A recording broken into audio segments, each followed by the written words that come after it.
Alors aujourd'hui on se retrouve avec Magical Dawn, le livre d'Anna Carlson, et je vais donc utiliser ce livre pour faire un coloriage à partir des crayons de la palette de couleurs que je vous ai montré dans une de mes précédentes vidéos. Cette vidéo où je vous expliquais comment fonctionnaient les palettes et où je vous ai montré comment sélectionner ces crayons. Donc je vous avais dit que je ferais un coloriage avec les crayons en question pour vous montrer comment on fait pour mettre en couleur un dessin avec seulement 5 ou 6 crayons. Peut-être que ça peut vous paraître très peu pour faire un joli coloriage, mais vous allez voir que non, c'est tout à fait faisable et ça rend très joli. Donc je vais vous remontrer les crayons du coloriage, mais avant ça, je profite de cette intro pour mettre au clair quelques petites choses. Voilà, très récemment dans les commentaires, j'ai eu des commentaires assez désagréables de personnes qui m'accusent clairement de copier les vidéos d'une autre chaîne. Au début je me suis dit je vais pas répondre, la meilleure chose c'est l'ignorance contre la jalousie et les rageux qui n'ont que ça à faire. Et puis finalement je me suis dit non, je vais me justifier parce que voilà, il faut que les gens le sachent. La première fois, on m'a donc accusé de copier une vidéo qui avait été postée 2 jours ou 3 jours avant la mienne. Ce à quoi je réponds, et sans complexe, que si vous pensez vraiment que j'ai fait ça, je n'aurais vraiment pas de peine à vous envoyer les captures d'écran des informations de mes plans vidéo pour que vous puissiez voir que je les tourne suffisamment à l'avance pour ne pas copier bêtement un tuto qui a été fait 2 jours plus tôt. Voilà, déjà, première chose. Et ensuite, les vidéos que je suis censée avoir copiées sont en fait des speed coloring d'après ce que j'ai compris, puisque j'ai été jeter un œil quand même, histoire de ne pas être bête et quand même d'essayer de me renseigner un petit peu pour voir. Et visiblement ce sont pas des tutos, en tout cas dans le titre des vidéos c'est pas marqué tuto je colorie un arbre, comment colorier un arbre, que ce soit en français, en anglais, en japonais, en je ne sais quoi. Donc dès le moment où ce sont pas des tutos, je vois pas ce que j'aurais copié, puisque on a tous des techniques qu'on utilise, on a tous notre propre communauté de personnes qui nous suivent sur les réseaux sociaux. Et c'est pas parce qu'aujourd'hui j'ai publié un tuto sur comment je colorie un arbre ou comment je fais de la brume avec mon Posca que j'ai été voir ces vidéos qui font 1h30 et que je me suis dit tiens je vais les copier, c'est pas ça. Après il y a ce qu'on appelle le concours de circonstances, je suis désolée effectivement, ça prête à confusion, je reconnais, c'est sorti quelques jours après pour l'arbre, bon l'autre visiblement elle date de je ne sais combien de temps.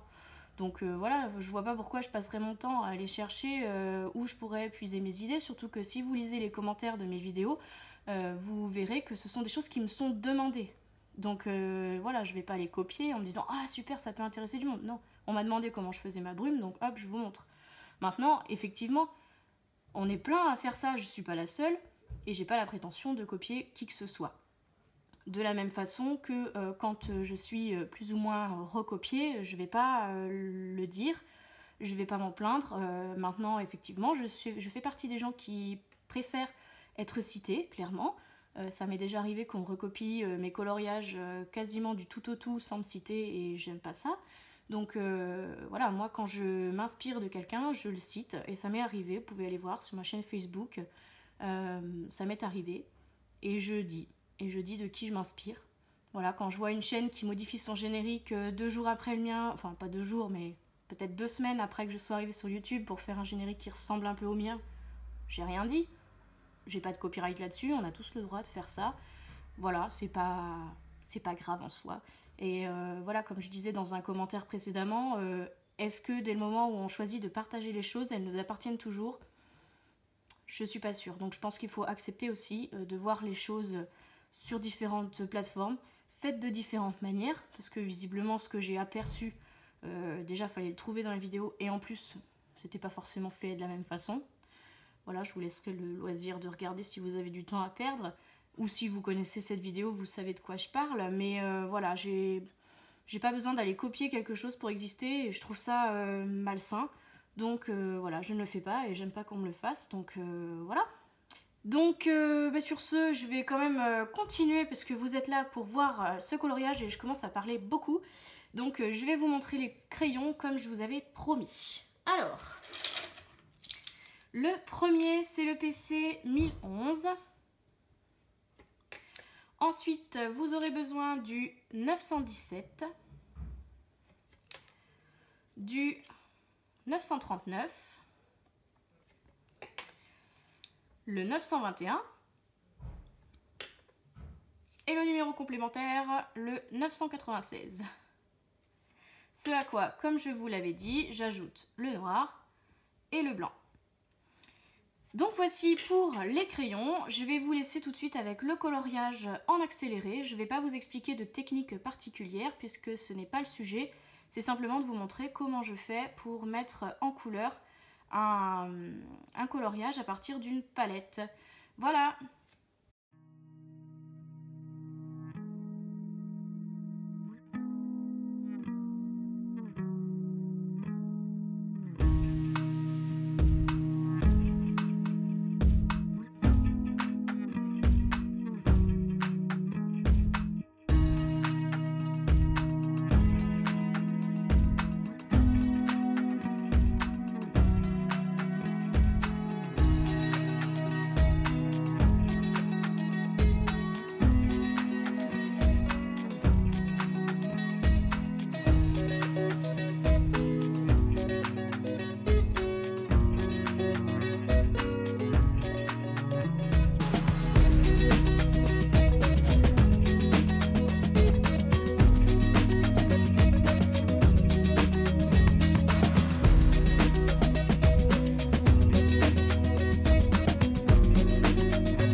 Et voilà, donc j'ai terminé la mise en couleur de ce poisson avec mes couleurs, mes crayons issus de la palette. Alors, vous allez me dire que ce n'est pas complètement terminé, non, puisqu'il me reste ces toutes petites écailles là. Je ne sais pas encore si je vais utiliser un stylo gel pailleté plutôt dans les tons de violet ou bien le Posca doré. Je vais réfléchir, mais en tout cas ce sera certainement du Posca ou du stylo gel. Donc voilà, toujours dans les teintes de la palette, puisque je respecte les consignes entre guillemets jusqu'au bout.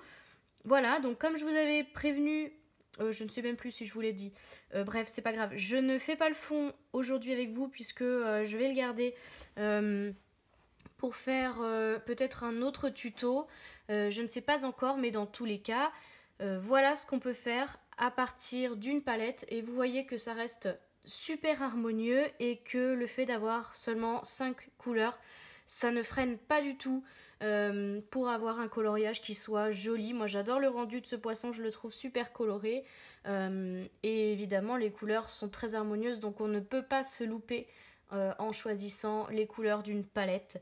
Voilà, n'hésitez pas à me dire ce que vous en avez pensé. Et puis n'hésitez pas comme d'habitude à me montrer si jamais vous testez chez vous de réaliser des coloriages à partir de palettes.